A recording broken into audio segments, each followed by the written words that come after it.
Assalamualaikum warahmatullahi wabarakatuh.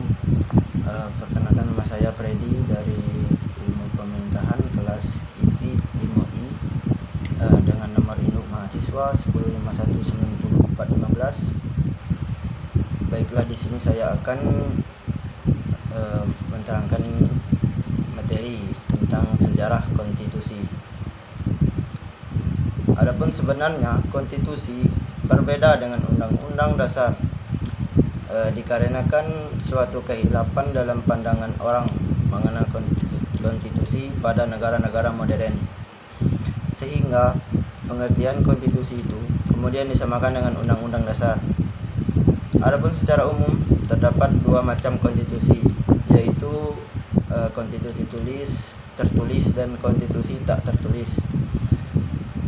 Dan hampir semua negara di dunia memiliki konstitusi tertulis atau undang-undang dasar yang pada umumnya mengatur mengenai pembentukan, pembagian wewenang dan cara bekerja berbagai lembaga kenegaraan serta perlindungan hak asasi manusia. Negara yang dikategorikan sebagai negara yang tidak memiliki konstitusi tertulis adalah termasuk Inggris dan Kanada. Di kedua negara ini, aturan dasar terhadap semua lembaga kenegaraan dan semua hak asasi manusia terdapat pada adat kebiasaan dan juga tersebar di berbagai dokumen, baik dokumen yang relatif baru maupun yang sudah sangat tua seperti Magna Carta yang berasal dari tahun 1215 yang membuat jaminan hak asasi manusia rakyat Inggris. Adapun perkembangan konstitusi di Indonesia, para pendiri Negara Kesatuan Republik Indonesia telah sepakat untuk menyusun sebuah undang-undang dasar sebagai konstitusi tertulis dengan segala arti dan fungsinya.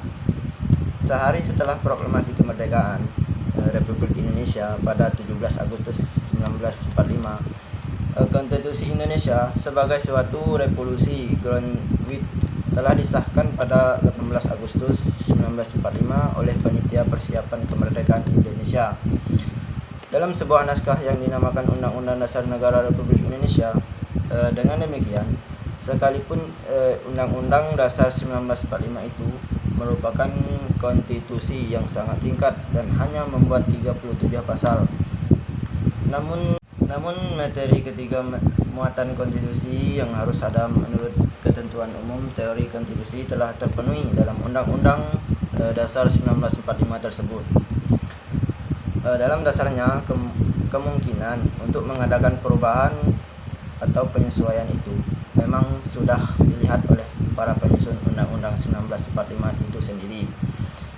Dengan merumuskan dan melalui pasal 37 Undang-Undang 1945 tentang perubahan Undang-Undang Dasar, dan apabila MPR bermaksud akan mengubah undang-undang melalui pasal 37 Undang-Undang 1945, sebelumnya hal itu harus ditanyakan lebih dahulu kepada seluruh rakyat Indonesia melalui suatu referendum.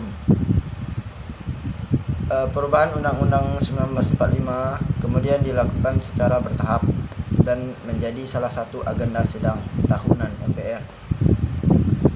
Dari tahun 1999 hingga perubahan keempat pada sidang tahunan MPR tahun 2002, bersamaan dengan kesepakatan dibentuknya Komisi Konstitusi yang bertugas melakukan pengkajian secara komprehensif tentang perubahan Undang-Undang 1945 berdasarkan ketetapan MPR nomor 1 MPR 2002 tentang pembentukan Komisi Konstitusi.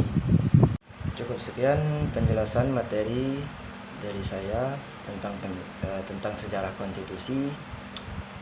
Assalamualaikum warahmatullahi wabarakatuh.